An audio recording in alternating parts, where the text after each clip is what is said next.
With that, I'd like to welcome Joe Rourke. Like I said, he's the Director of Product Management at Autotask, and we're excited to have him for Friday Coffee with Autotask. Welcome, Joe. Thank you very much, Rich. Today's topic is service level management. But what I want to do is start off first by telling you some of the goals for these sessions that we're starting out on Fridays.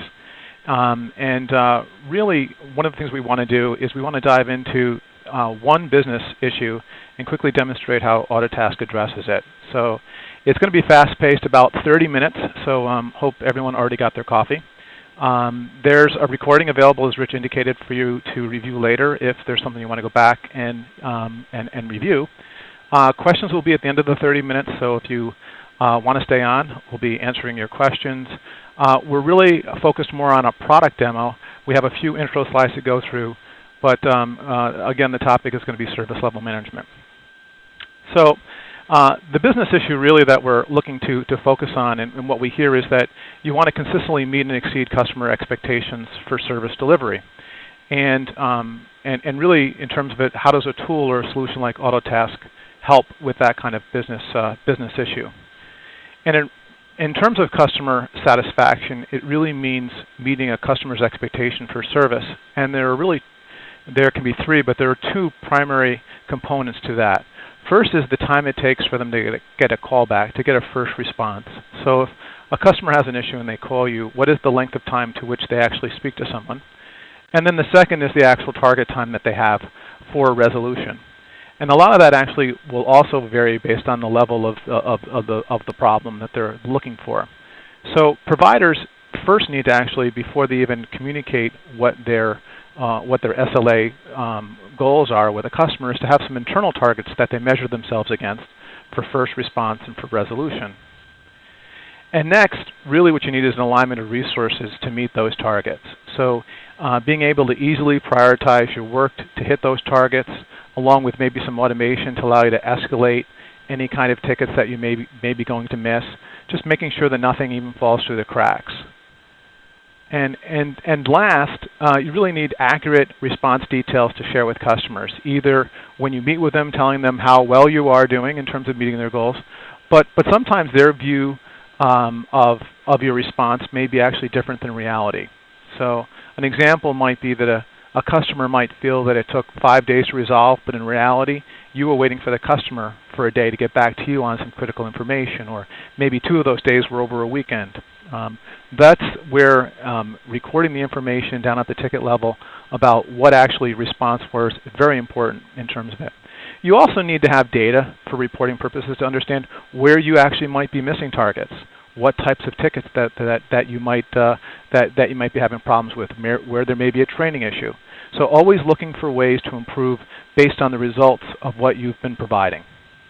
And that really kind of is in a summary of where service level management comes to play. I actually attended a webinar that one of our customers, Sean Marlowe, helped present called Knock Down the Silos. And one of the slides that I liked, this was about 2 weeks ago, and it's a recorded session that you can watch about how one customer is using Autotask. But he had a slide about increased customer satisfaction that pointed right to service level SLAs and service level management. And in their company, what they did was they set up rules and alerts and automation about a 2-hour first response for every ticket, and then 48 hours to resolve it. And before a system like Autotask, they weren't able to manage and measure. Now they have escalation, where it can escalate a ticket to other resources, to other queues. And what they indicated is even though they put in Autotask at the beginning of the recession, they were the system enabled them to hit their SLA targets 90% of the time, even when they were at the leanest point in their in terms of their staffing. So really kind of a really good part of Autotask to help increase customer satisfaction. So I'm going to get to a demo now. I'm going to go over to Autotask, and really what I want to take a look at is how you can set up service level management in basically 4 easy steps. First is enabling service level management, which is something that you enable in the administration panel. Next is reviewing and setting up your standard business hours, because SLA works the SLAs work against your business hours. If you say that I'm going to reply in 2 business hours, and your business closes at 5, if something comes in at 4, you have an hour into the next business day to actually do that response, and the system will automatically set those targets, as you'll see. The third thing you need to do is set up and assign your statuses to either what would be considered a first response or what would be considered a resolution. I'll show you that in the software. And the next is starting out with one default SLA. And to take Sean's example, what I'm going to be using is using a first target. And the first target will be 2 business hours. So you're going to be responding in 2 business hours. And the resolution target, rather than 48 hours, I'm going to show you end of next business day, which I actually would prefer to 48 hours. And that really will set a target at the end of a day so that it's easier to actually prioritize when you're looking to resolve. These are all the issues I need to resolve by the end of the day, as opposed to I need to resolve this issue by 2 o'clock, I need to resolve this issue by 4 o'clock. The end of business day is a nice feature for SLAs in terms of that. So with that in mind, what I'm going to do now in terms of setup is I'm going to go over to Autotask. So what I'm going to do is just share my desktop here.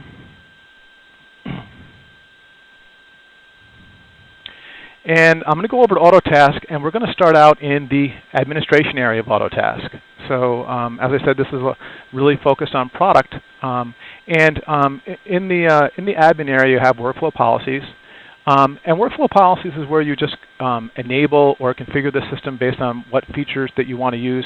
And basically, within service desk portion of the workflow policies, you'll see enable service level management. And it's basically an activation. And when you activate it, within your tickets, within your contracts, for reporting, the SLA is then exposed for use. If you're not choosing to use SLA, we don't expose the service level management throughout the product. So that would enable it in terms of the product. The next thing I said was we really wanted to take a look at business hours. And in company setup, one of the things that any Autotask system can have is multiple locations. Some people have one location. Others may have multiple locations. But each location that you have has basically kind of some address information, but it also has an hours tab. And what this actually allows you to specify is what are the hours that location is available in terms of it. Both the business hours on each day of the week, but also maybe the extended hours. So how many hours do you have that for certain types of issues, maybe a critical issue, do you go beyond 5 o'clock to handle if a certain issue comes in? And we'll be talking about that when we set up the SLA. So normally what you do is you would come in here and you basically would verify what your business hours are on a per location, because the SLA is going to let you is going to allow you to actually go in and actually use these locations as part of setting up the SLA. So